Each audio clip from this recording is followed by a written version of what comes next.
Welcome back, dreamers. Welcome to Dream Talking with Vickie and your host, Vickie Trancho here. Today we're going to explore a topic that's close to home for most of us. It is for me. It's abundance and ancestral healing. Where is the money, honey? Do our ancestors affect how we deal with money and feelings of abundance or lack? Let's ask a few questions, get a few answers. Check it out. Welcome. Take a look at the map. There are a lot of countries on that map, just European countries right now. And a lot of my relatives, where all those little arrows are, come from different countries. In fact, I just found out about a new relative, close relative, a couple of years ago. And shook me up a little bit at first, but I just think it's so interesting how we're all so connected. And you don't have to go back that many generations to find the connections. But what about the trauma that comes with some of this ancestral history? I'm looking into some things that I think affected me directly. And I'm really curious to find out if there is a tie-in, if there is a historical tie-in. I can only go back a little bit to find out, but I love being a detective. And if you love being a detective, come on along, because I'd like to share this journey with you. I think we could find out a lot of interesting information and maybe solve some family and personal mysteries. My great-grandparents emigrated from Ireland and from Spain. And what I know is there was a civil war in Spain, a very devastating war. And I don't know a lot of the family history as to the specifics as to why they left the country, but they did during a war. And if you are experiencing a war in your country, it is very traumatic, with scarcity, with death, with destruction, with all the upheaval. Sometimes you don't even know where you're going to be living. So that is a terrible, stressful situation. And it can't help but affect you. On the other side of the family, the Irish side of the family, there was a horrible famine. The potato crop, which the country was dependent on, failed, and people were starving.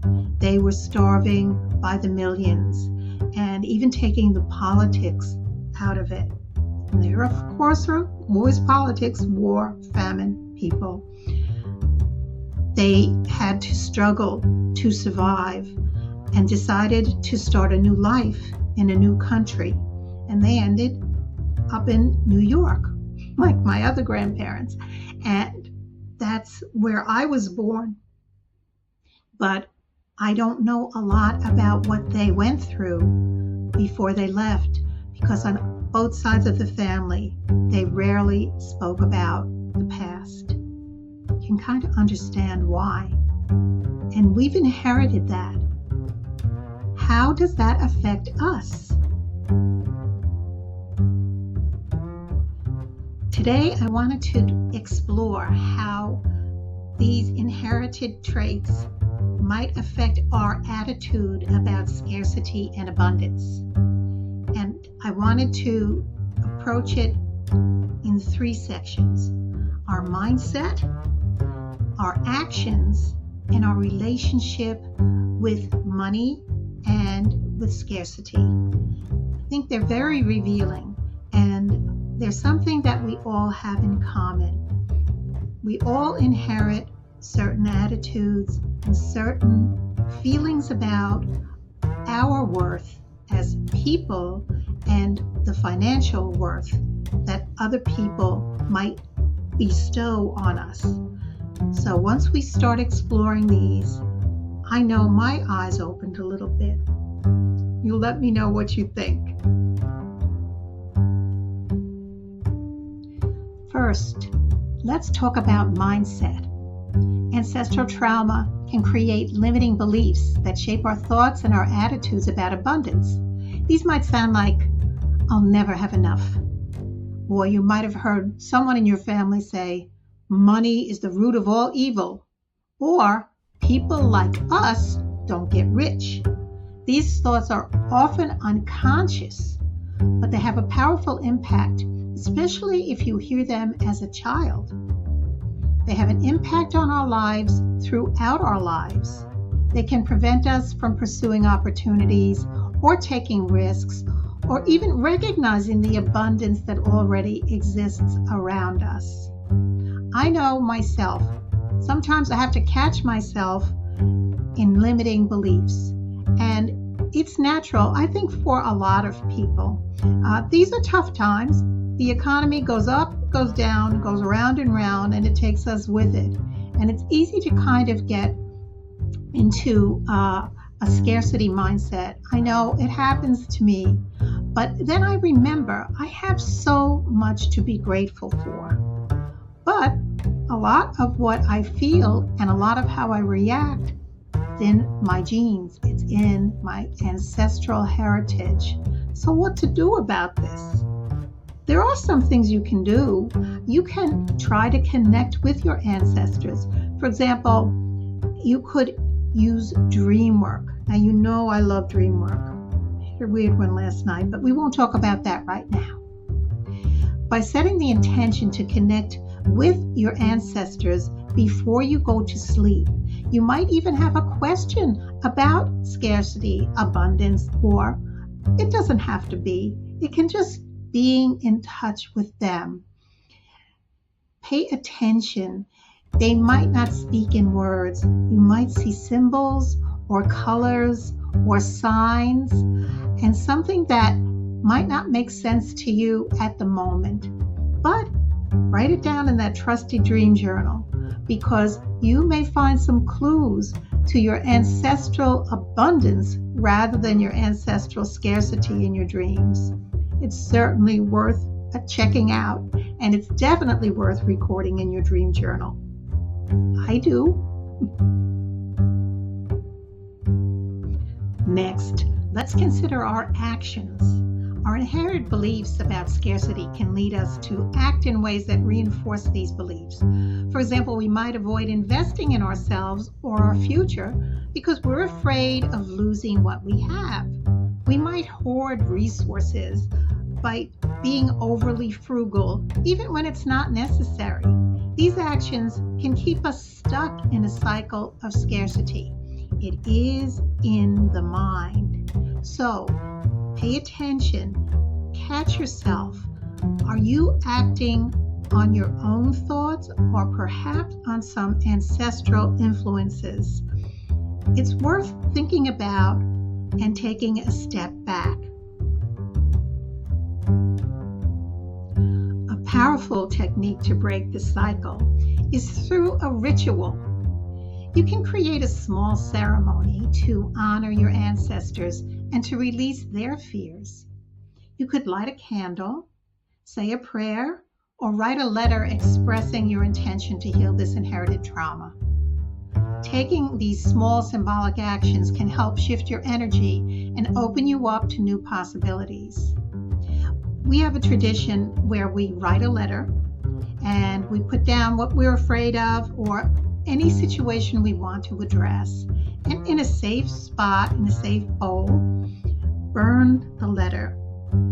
Take the ashes outside and blow them to the wind. Send them to the ancestors.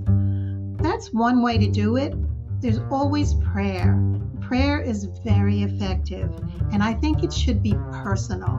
I think it should be from the heart, and I think it should be something traditional, something that your ancestor would acknowledge and would understand. It would be comforting and a way to communicate in their language, not necessarily their native language, but in a prayer that they would understand. That's universal, and I think it's effective for everyone. Now, let's talk about our relationship with money and with resources. Ancestral trauma can create a fear-based relationship with money, where we see it as something that should be feared or mistrusted. This can lead to self-sabotaging behaviors. Ask me how I know. Like overspending, under-earning, or not valuing our own worth. To heal this relationship, it's so important to cultivate a sense of gratitude and abundance. Start by acknowledging the abundance that already exists in your life, no matter how small you feel it is. Practice gratitude daily and affirm that you are worthy of abundance. Over time, this can help shift your energy and attract a more positive experience over and over again. I chose an owl because this owl is a barn owl. And when I was raising my daughter, I got home from work one night. I was so tired. We got everything together. We had some dinner. She was in the living room doing her homework. I was at the sink washing the dishes, and there was a window right over the sink. Big pine tree was outside our window. I loved that tree. And I looked up, and there was this magnificent face looking back at me. It was a barn owl. And if you've ever seen a barn owl, they're kind of big, but they're white. And they have this exquisite face, these entrancing eyes. It was a magical experience. Obviously, I still remember it. My daughter's all grown. She has children of her own. But I remember that evening looking up and looking into the face of that magnificent, magnificent owl. And I was grateful. I was grateful for where we lived, right down the block from the only farm in Queens, New York. I'm sure the owl was living in a barn there. And I was just grateful for that experience, that interaction with nature, that affirmation that, yeah, it was a rough day, but there's so much beauty in the world. And it didn't cost a penny. So think about things that we have to be grateful for. Even on the worst day, I'll bet you can find one small thing. Even washing the dishes. How cool is that? As we wrap things up, please remember that ancestral healing is a journey. It's about bringing awareness to these inherited patterns and making conscious choices to create a new legacy. Through dream work, ritual, and the mindset of gratitude, we can transform our relationship with abundance and create a life of plenty. Thank you so much for joining me on this episode of Dream Talking with Vickie. If you found this discussion helpful, please share it with others who might benefit. And if you have any questions or stories you'd like to share about your own journey with ancestral healing, I would love to hear from you. You can reach out to me on our website. Share your thoughts and dreams in the comments below. And let me know if there's anything that I can do to help you with your dream work and your ancestral healing. Thank you so much for listening. Please like, subscribe, and share for more episodes of Dream Talking with Vickie.